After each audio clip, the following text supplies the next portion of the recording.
وصلى الله تعالى على خير سيدنا مولانا محمد وآله وأصحابه أجمعين برحمتك يا أرحم الراحمين. صرف 11 منٹ کے لیے حاضر ہو گیا.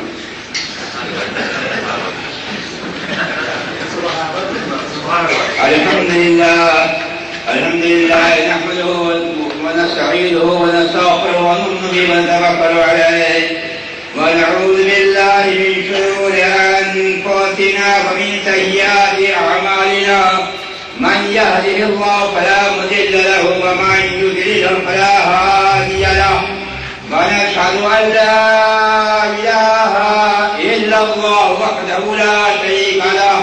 ونشهد أن سيدنا وحبيبنا وشفيعنا وطبيب قلوبنا وشفاء صدورنا محمدا عبده ورسوله بالهدى ودين الحق أرسله.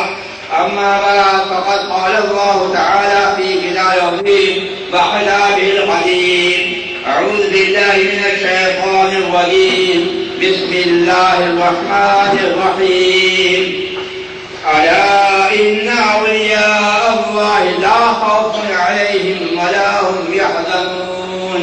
صدق الله العظيم وبلغ نبيه الرب الرحيم. ونحن على ذلك من الشاهدين والشاكرين والعاملين والموقنين والمطمئنين. بارگاہ نبوت نہایت خضوع کے ساتھ 3 مرتبہ باب بند و شیخ کا نظرانہ پیش کریں.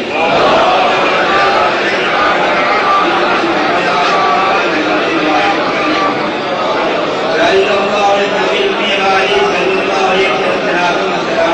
یا رسول اللہ. صلی اللہ علیہ وسلم یا رسول اللہ. نعتیہ کلام کے چند اشعار پیش کرتے ہیں. اجرے ہوئے دیار کو عرش بری منائے تو.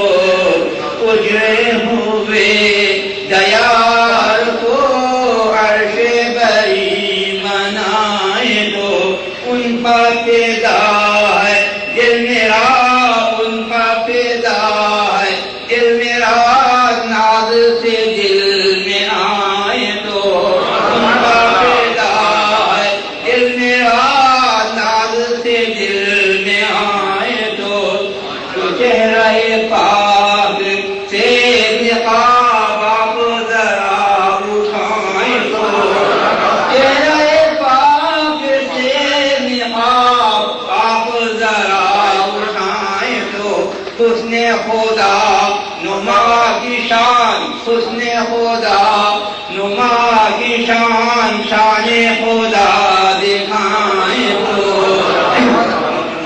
یا حبیب اللہ درد و علم کے مبتلا جن کی نہ ہو کہیں دوا. درد و علم کے مبتلا جن کی نہ ہو کہیں دوا.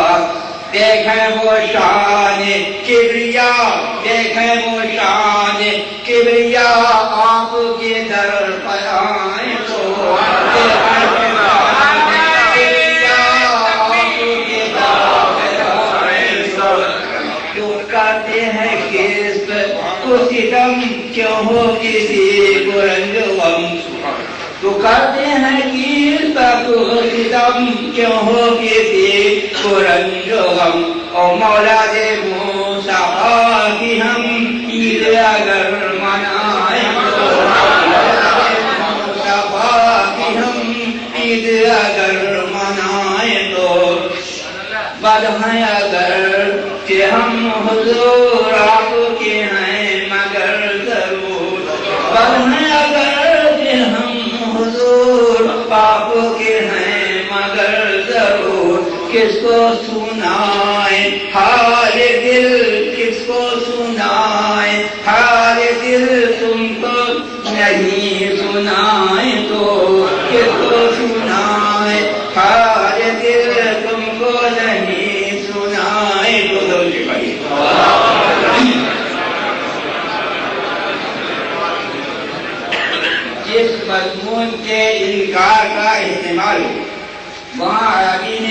یا انا یا ہا غرا حروف تبدیل آئے جاتی. کیونکہ رب کے علم میں تھا کہ اولیاء کرام کے فضائل و کمالات، ان کے مراتب و درجات اور ان کے قدرت و اختیارات اور ان کے مناقب کے بہت سے منکر پیدا ہونے والے ہیں. لہذا اس کلام کو دو حروف تاکید سے باقی سمایا اور ارشاد فرمایا الا ان اولیاء اللہ لا خوف علیہم ولا هم یحزنون. خبردار بے شک اللہ کے ولیوں کو نہ خوف نہ غم. اب سوال پیدا ہوتا ہے کہ اولیاء کرام یہ خوف کیسے کرتے؟ خوف تو ایمان میں داخل ہے. القلب بین الخوف والرجاء، خوف امید کے درمیان میں. تو اولیاء کرام یہ خوف کیسے ہیں؟ خدا کا خوف، قیامت کا ڈر، خرابی خاتمہ کا اندیشہ تو سب کو ہے. بات یہ ہے کہ خوف دو طرح کا ہوتا ہے. ایک خوف ہے مفید، ایک خوف ہے مضر. یہاں نقصان دہ کی نفی کی جاتی ہے، نہ کہ مفید خوف کی نفی کی جاتی ہے. اس لیے قرآن کریم میں علیہم فرمایا گیا، لہم نہیں فرمایا گیا. اور اگر لڑ چلے آتا ہے تو یہاں نقصان دہ کی نفی کی جاتی ہے. مضر خوف وہ ہے جیسے ہم لوگوں کا حال ہے، نماز کی ادائیگی، روزے کی پابندی، لولا میں عمر گزار کرنا، یہ نقصان دہ خوف. یعنی اولیاء اللہ پر یہ خوف تعین ہوتا. کیوں؟ انہوں نے اپنی زندگی کو خوف الہی کے تنور میں پھونک دیا ہے. خوف الہی کا یہ عالم تھا کہ حضرت ملا علی قاری شاہد اکبر میں حضرت یزید بستامی خود بستامی کا ایک واقعہ ذکر فرماتے ہیں. ارشاد فرماتے ہیں کہ ایک دن حضرت یزید بستامی خود سے کہتی رہی کہ میری بیل بیگم یا آپ کی دائی. تو آپ نے فرمایا اگر ایمان پر میرا خاتمہ ہو گیا تو تیرے بیل بیگم سے میں کھاؤں، اور اگر ایمان کا خوف، اگر ایمانی کا فکر کیا تو تیرے بیل بیگم میری رائے سے بہتر. دیکھیے وہ سلطان عارفین ہیں اور ایسے بڑی شخصیت کے مالک ہیں کہ اگر فاصلہ پر انہیں نگاہ کرتی تو عائشہ بنا دیا، لیکن انہیں بھی اللہ کا خوف ہے. حضرت شیخ سعدی علیہ السلام، حضرت سیدنا غوث عالم رضی اللہ تعالیٰ عنہ کا ایک واقعہ ہے. عبد القادر جیلانی راضی گندہ حامی کعبار صانحہ لابود ومی گفت خدا بندہ لبخشا بعد مستجب قوت عم